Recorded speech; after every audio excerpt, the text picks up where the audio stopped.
Hi guys, welcome back to the channel.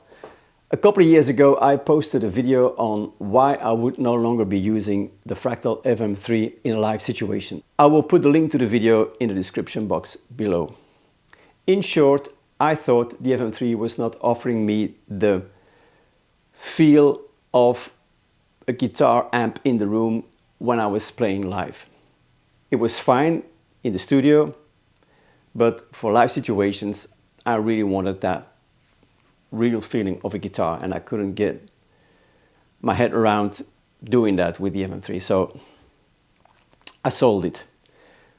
A couple of months later I bought a Quad Cortex, and at first I really liked it. I mean, I liked the way the menu worked, I liked the touch screen, I liked the knobs that you could twist, I liked the form factor, and I really liked the sound. In the beginning I thought it sounded better than the FM3, and I was going from the Quad Cortex straight into a Laney LFR 112 superpowered cap. That was fine, and then I thought maybe I should use a real guitar cap. So I got an Ashdown Newt amp in a pedal and hooked that up with my Zilla cap Fatboy 212, and that sounded better. So I thought, okay, I'm there, easy peasy. I put the Quad Cortex on a small board with a Boss expression pedal, and I thought, that's me sorted. Then I took it for a couple of rehearsals, and at the rehearsal I noticed that I'm running into the same issues that I was having with the FM3. Like, it didn't feel like an amp in the room. Of course, it is not a real guitar amp in the room. So I was not sure after those rehearsals if it would work for my band, Project 80. Then I took the QC to a couple of gigs. Now, the first gig was a jazz gig where I play mostly clean sounds, and for that I took the Quad Cortex on the pedal board with the expression pedal and then went into the effects return of my Koch Twin Tone 3, and it sounded fine. But halfway through the set, when we had a little break, I decided to just put the guitar in the amp and then use a little bit of reverb, the built-in reverb from the amp, and I thought it sounded much better. So I thought, okay, so for those jazz gigs, it's going to be standard tube amp, maybe a couple of pedals. Then I took the QC for a session that I had to do with a couple of Belgian famous singers. And it was an outdoor gig on a bandstand with, I think, 43 musicians on stage. It was like a big band situation. And the stage was not small, but it was actually too small for the amount of people that needed to be on that stage. So I had to make sure my footprint was as small as possible. But I had to take 3 guitars. I had to take a Les Paul kind of guitar, so I took my Minsinger Preacher. I had to take a Strat, so I took my Mimose, and I had to take an acoustic guitar, so I brought my Homestead. That left me very little space for anything else. So the QC on its tiny little board was perfect, and I took a Line 6 DT25 amp and just went into the effects return that amp. So that combo gave me the power amp and the speaker in one unit. And that worked really well. I was really pleased with the experience and the sounds. I must say there was a lot going on stage, so I couldn't really dial in or focus on the guitar tone. I was just happy that I could hear the guitar and thought that the sounds were quite good. So yeah, that turned out to be a really good experience. I was happy with that.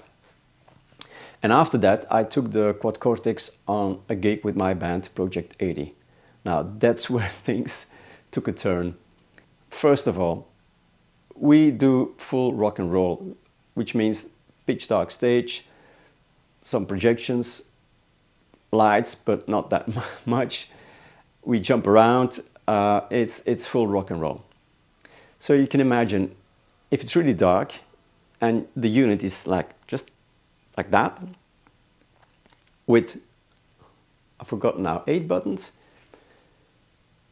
Trying to hit the right button in those situations is really hard, especially when the buttons are so close together that if you hit a button, the chance that you hit another one is massive. If you want to hit the button on the bottom right of the unit, that's exactly a couple of inches away from my expression pedal. Most of the time I was hitting the expression pedal as well. Now, if you touch the expression pedal on the bottom, it turns the expression pedal to the toe up position, so it usually cut the volume. So that was really frustrating. But then one time I hit two buttons at the same time, which is inevitable, and the unit went weird. I mean, the screen was something totally different. I didn't know where I was, didn't see the presets that I was using, so I had to get down on my knees and fiddle with the knobs, tap on the touchscreen until, I think accidentally, I got my way back to where it was supposed to be and I could continue the gig. But man, those 30 seconds were so annoying. I was actually panicking, like, I can't find it. I'm not gonna find it. I also noticed, and that was during rehearsal, thank God, is that when you wear like Dr. Martin boots or anything of that kind, the grooves are so big that the buttons sometimes fall in between the grooves. So you think you're hitting a button, but you don't hit anything at all actually. So I put mushrooms on top of the switches to avoid that problem. But when you put mushrooms on top of those switches that are really close together, they're actually getting even closer together because the buttons widen, sorry, the mushrooms widen the buttons. So the chances that you hit two buttons at the same time increase. So yeah, after that experience, the next day I did a factory reset, I packed the unit and I put it on reverb and sold it the same day. So that was gone. But then I had to record some guitar tracks and I went into the studio. I didn't have anything modeling wise, I mean. And I looked into my recent recordings and I noticed that I hadn't recorded a guitar track since I sold the FM3. So with the QC, I haven't recorded a guitar in the studio. And I usually, when I've got some free times, I'm in the studio and maybe record a demo or a cover of one of my all-time favorite songs, as you can see on my YouTube channel. But with the QC, I didn't do any of that. If you're in the studio with the Quad Cortex, you have to have the unit nearby. You don't have an editor on your computer, so you need the actual device. Which means if it's on a pedal board, you have to put the whole pedal board on your table if you got space for that, which I don't.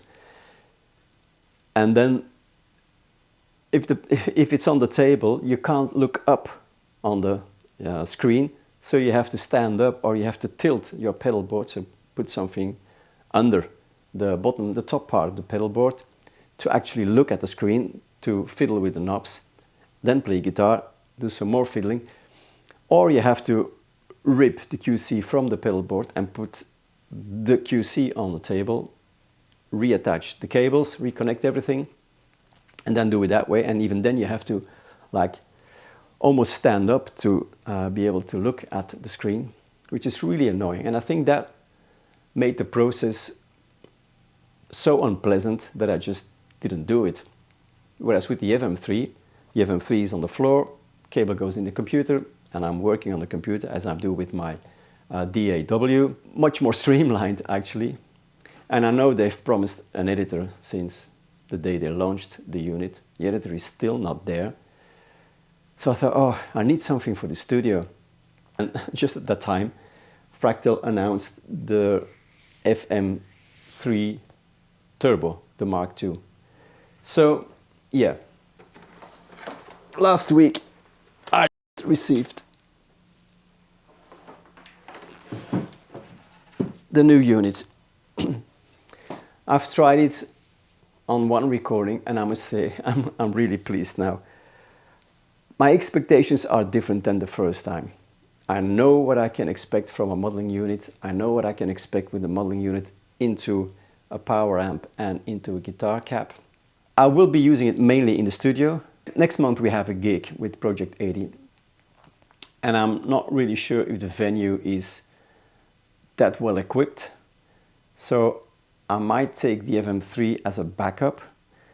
I will be using it during rehearsals, and if I feel confident, I will use the FM3 for the gig and then see what happens.